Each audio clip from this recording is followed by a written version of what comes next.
So we're a little over a month away from the release of Scream 6, and I thought over the next month, why not do a lot of Scream stuff? I'm going to go ahead and revisit every movie and do a revisited review leading up to the release of the movie. But before we do that, I wanted to do a look at the franchise as a whole, why it works so well, why it persists, and why I am confident that Scream 6 is going to be another banger.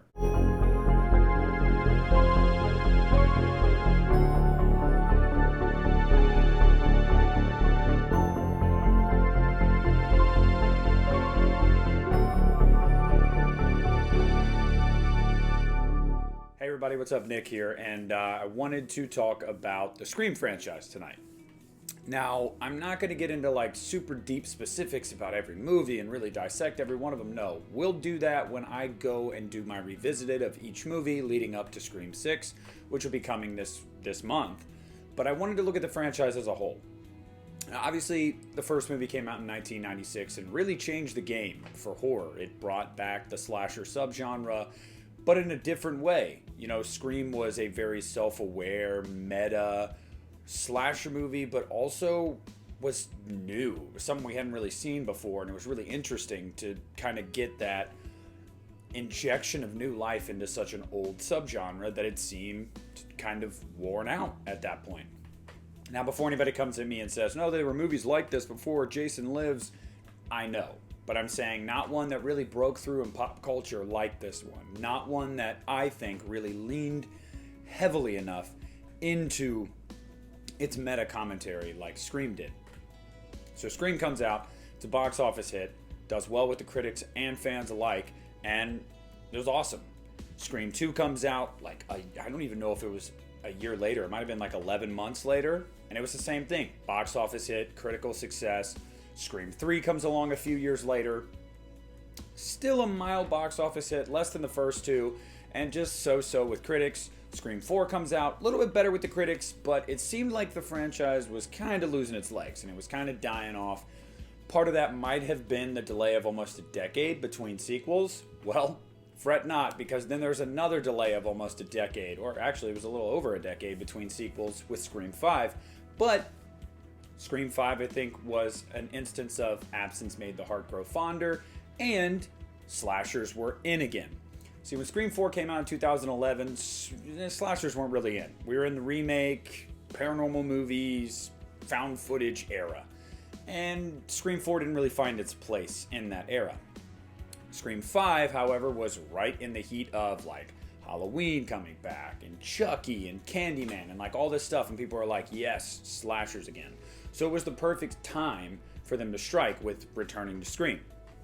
So Scream 6 is a month away, and what should we expect? I mean, we know there's no Neve Campbell, but does that mean the movie's not going to be good? Absolutely not. And I'm going to give you a few reasons why. Reason number one, even at its worst, Scream is still pretty good.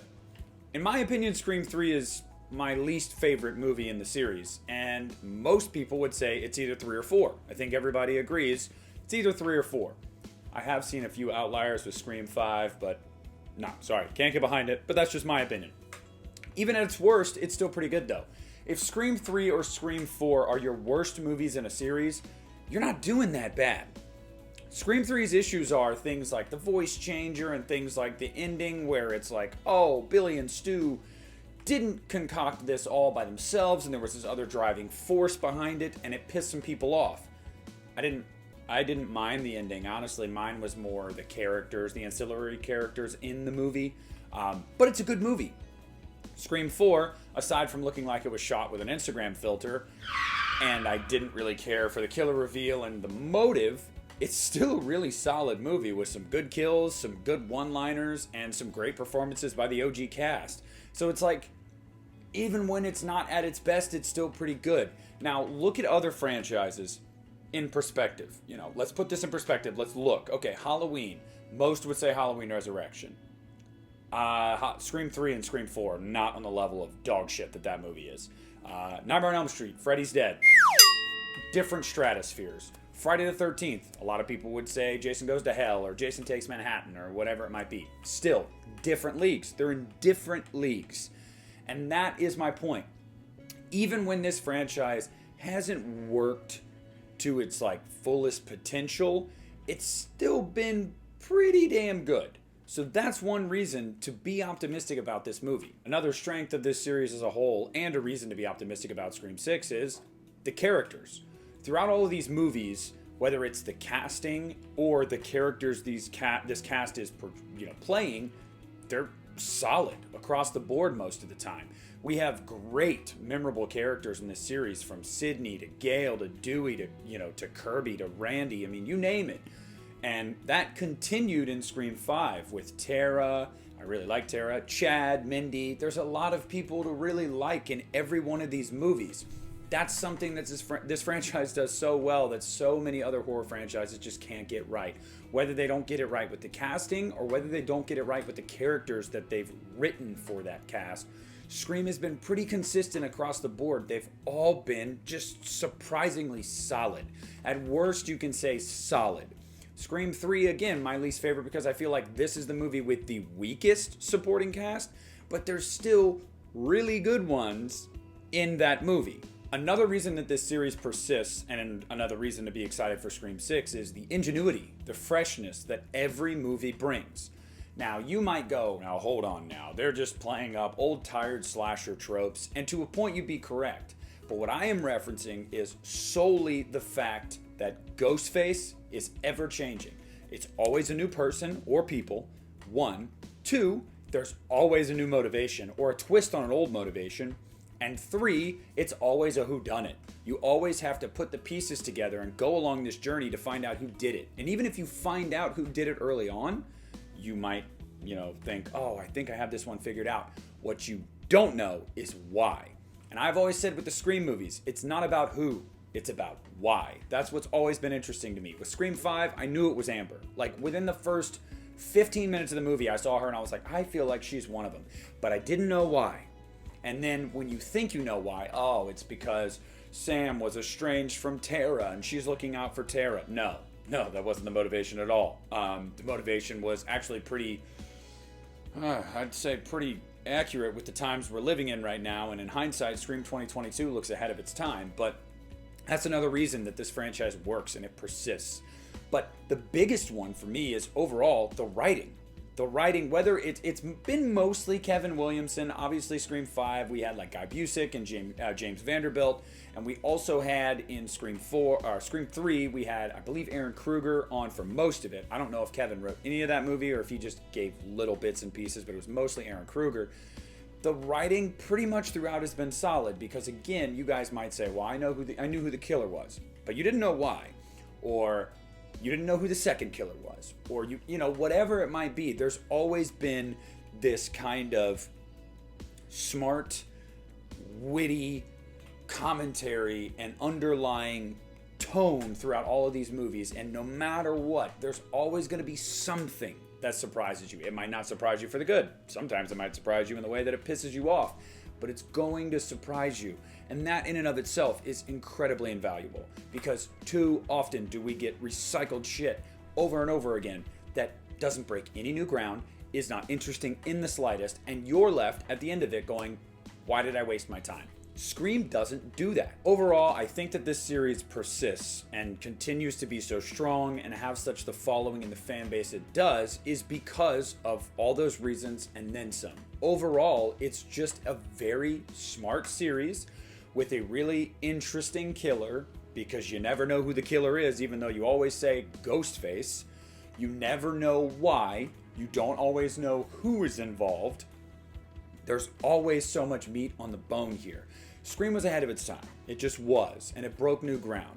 And I know there's a lot of people that say Scream isn't really their thing. Whether it's the first film or the franchise as a whole, it's just not really their thing. And for me, I feel like while I can understand if it's not somebody's cup of tea, I'll never understand the people that poo-poo it and knock it for what it is. Because I do feel like it's a generational thing. I was obviously a 90s kid, so these movies I saw on TV all the time, and they were coming out in theaters when I was a kid. So, I have very fond memories of this series starting, whereas some people might have been 20 years prior to that, and the 70s and 80s are their golden era, and I still believe that those were the best, that was the best era of film. But there was merit to the 90s. And Scream is one of those things that had merit. It was one of those just lightning in a bottle that they somehow captured multiple times, not just with the first movie. I just don't think that you can look at this series and look at it and say, nope, it's just not very good. If it's not for you, that's fine, but it is really good, and it is really unique. And to a lot of people, Scream is their Halloween 1978, or their Black Christmas, or their Rosemary's Baby, or The Exorcist, or whatever that seminal classic is from decades prior that someone holds near and dear to their heart. Well, somebody 20 years older than you holds that 1996 Scream film near and dear to their heart for the exact same reasons. So I do think it's generational, but I also think it is inarguable that at least the first movie is a damn good movie that was ahead of its time, that broke new grounds and really breathed new life into horror films, and especially the slasher subgenre. And for that, we'll always be indebted to Wes Craven, to Kevin Williamson, and to everybody involved. I think that at its core, Scream is a story about Sydney, of course, and it's about her being a survivor, and it's about her taking her power back, and it's about her not being a victim, and it's about her, no matter what atrocity she has to face throughout her life, refusing to succumb to that. It's like getting knocked down but getting back up twice as fast as you got knocked down. That's really what Scream has always been about. And it's always been about, no matter what motivation the killers have and how they try to explain it away, they have their reasons, but at the end of the day, they're never good enough reasons to do what they do. And on top of all of that, it's campy, it's fun, it's got great one-liners, simplistic but great kills, and it's just a freaking ball. I mean, from start to finish, most of these movies are. So I think there's a lot of reasons to be optimistic about Scream 6. I think there's a lot of reasons why this series is so good, is so effective, and should continue to go on for as long as there are good ideas. I've always said, no matter the horror franchise, no matter how long it's been going on, I don't care if you're on movie 15 or if you're on movie 2, if you have ideas, tell them. If you have stories to tell, please tell them. If they're fresh in any way, if they're unique, if they're gripping, tell them. There should never be a limit to, well, we have this many movies, so we just don't need any more. No. Shut up with that opinion. It's dog shit, and I won't listen to it, okay? Because at the end of the day, if there's good stories to tell, it doesn't matter what, Roman numeral they're on. Tell the story. It will find an audience, and if it's a good enough story, most of the audience will be happy with that film. But this series really just keeps going, and I'm very glad it exists, and I'm very glad it's continuing, and I'm very glad that it is thriving. And I really, really hope the sixth film is good, but like I said, history and all these factors tell me it's going to be, because this series is just like The Evil Dead. It is just a super consistent series from start to finish, and I'm really excited for the new one, and I'm really happy we have this horror series. So comment down below, guys. Let me know what you think about this series as a whole, what you're looking forward to about Scream 6, and where you want to see this series go forward. As I said, this upcoming month on the channel, I'm going to be revisiting all 5 movies in the series, be doing videos on each one. I'm very excited for that. Follow me on social media, and check out the Uneeda Horror Podcast now on all audio platforms or on YouTube at Planet CHH. This is Nick at the Lost River Drive-In, and I am pulling out.